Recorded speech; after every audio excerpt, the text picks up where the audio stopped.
Yeah, it's the Archivest, y'all. Exclusively interviewing Rockie Fresh. Yes, sir. And who is Chi-Town's Rockie Fresh? Rockie Fresh. Rockie Fresh is a young hip-hop artist out of Homewood, Illinois. I represent Chicago. Yeah, I represent that Drivin 88 lifestyle. That's what I do. And let's go back to when you got your name in high school.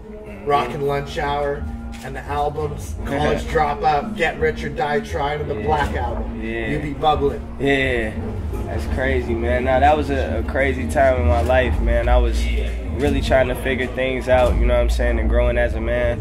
And those albums that you just named, they really introduced me to rap, a more organized form. Like, I feel like those are some of the most organized rap albums to ever come out. And so it just kind of got me thinking that way when I started doing my own projects. And yeah, those albums, like, they changed my life, man. Super dope projects. And the hardships growing up before the music game, some of the hardest rules that you had to deal with at home in chores. Man, it was a point in time where I wasn't even allowed to listen to rap music. That was tough because I missed out on like the Tupac era, the No Limit era, and I had to kind of go back and research those things when I got older. As far as chores, I stayed in a house where like the garbage can was like, I'd say at least half a mile away from my actual house, and I used to hate having to take out the garbage. And then at nighttime, it used to be like raccoons and stuff like that. It was crazy. But yeah, I got through it, you know what I'm saying? And when you began back in '09, the mixtape Modern Life, share finding your skill, because then the other side dropped and you was on the radar. Yeah, man, that was a blessing. Like, I didn't expect to leap that fast. I thought I was gonna have to do several mixtapes to get to the point that I was at when I released the other side. So the fact that things moved so quickly, man, it was a blessing. It definitely took a lot of hard work. We was recording every day, and it paid off, so it was cool. And the next generation of hip-hop, Rockie Fresh, already noted as a rising star from XXL, airtime on NBC, and write-ups in Herb and The Source, and noted as one of the hottest artists under 25. Man, it's a blessing, man. That's all I can really say. Like, I mean, we definitely work hard to receive those, you know, type of looks, but a lot of people are working hard to do this, and some of them really don't even get the chance to get their stuff out there. So for me to, you know, have an opportunity to even get on those sites is just a blessing from God. That's all I can really say. An opening for Ricky Rose, Twista, Yellow Wolf, Big Sean, Cool Kids, Chris Webby, filling in for Lupe Fiasco and Chip the Ripper. You definitely put in work. Thank you, man. I appreciate that, for real. Thank you. Thanks for taking recognition to it. And you definitely plan for success. Break it down for us, and what made you choose the Delorean? Well, I was always a huge fan of the Back to the Future movies, and I actually have a friend that owned a DeLorean. When I was coming up with the concept for my new project, I really thought deep into the movie, and Drivin 88 comes from the fact that the DeLorean had to reach 88 miles per hour for them to get to their destination. And I just felt like this project was going to really get me to my destination, and so far it's doing that because I'm in Vancouver right now. I've never been here before. And yeah, the DeLorean just was, you know, able to help me visually take it to another level, so that's why I chose that. And planning for the success, can you break it down? Oh yeah, so as far as planning for the success, you know what I'm saying, I always wanted to make music for all people. And so when I started working on this project, I just really wanted to put myself in different surroundings that I wasn't in when I was making the other side or making Rockie's Modern Life. And with that, and with me seeing more of the world, it allowed me to broaden what I talk about. And then just having my producers make certain type of records to, you know, really help me get that story out. It was just a way longer and more strenuous process than what we normally do. That, you know, that's something that you have to do when you want to be more successful than something that you've already done. So it was just really about kicking in the work into a higher level and, you know, really trying to stick to what we do, but also branch out and reach more people at the same time.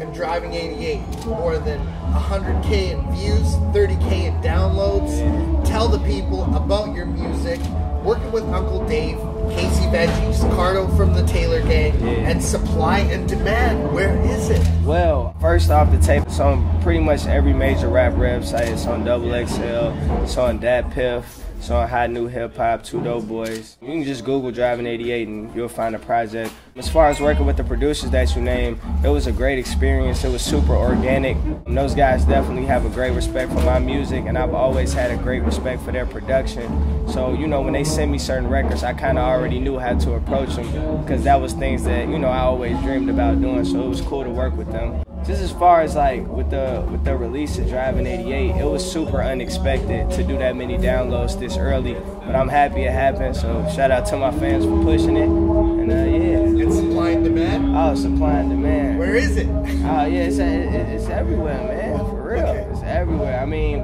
the project is free. Okay. So I'm not charging anybody for it. You know what I'm saying? You download at your own risk for free, and yeah, I mean you can get it anywhere. Excellent. And working with Chameleonaire, remix with Lil B, so many bangers from You a Lie, The Worth, How We Do, No Fear, Living, AC Green, and Want My Blood. What else are you cooking up? Man, I'm cooking up some crazier records than those. Those are some of my favorite songs that you just named. But I'm always trying to outdo myself and, you know, top myself. So me and my producers are in the process of working on some crazy records. Expect some crazy features too. And yeah, we just trying to take it to another level. A few more. Working with Patrick Stump, Joel and Benji, Madden Music, featured on the show Nikita, and Good Charlotte's Madden. Yeah, man, that was a super blessing too, because the way I got to know those guys was a real organic relationship. They were just fans of the music, and they reached out to me. When I was in high school, you know what I'm saying, like, I used to listen to Good Charlotte and Fall Out Boy. So for me to get those type of cosigns, man, it was amazing. It was an amazing feeling. Even with Chameleonaire, you know, that was a friend that hooked up that relationship, because he was a fan of the other side. And the record that we did came out better than I ever expected it to come out. Even if the people didn't like it, I loved it.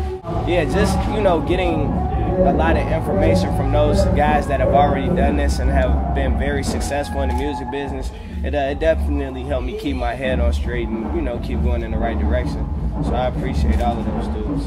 And touring with South by Southwest, now you're going on the second time. Yeah. A3C, CMJ Showcase, the largest crowd you've ever rocked, and your inspirations and influences. Man, that's a good question. I actually just went on tour with Wale, and all of the shows were sold out. So that was probably one of the biggest shows I've done.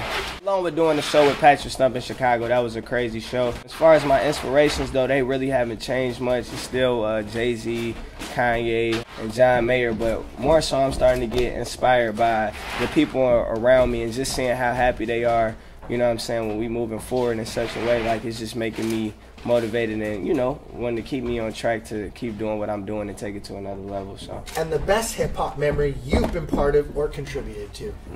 Best hip-hop memory I've been a part of.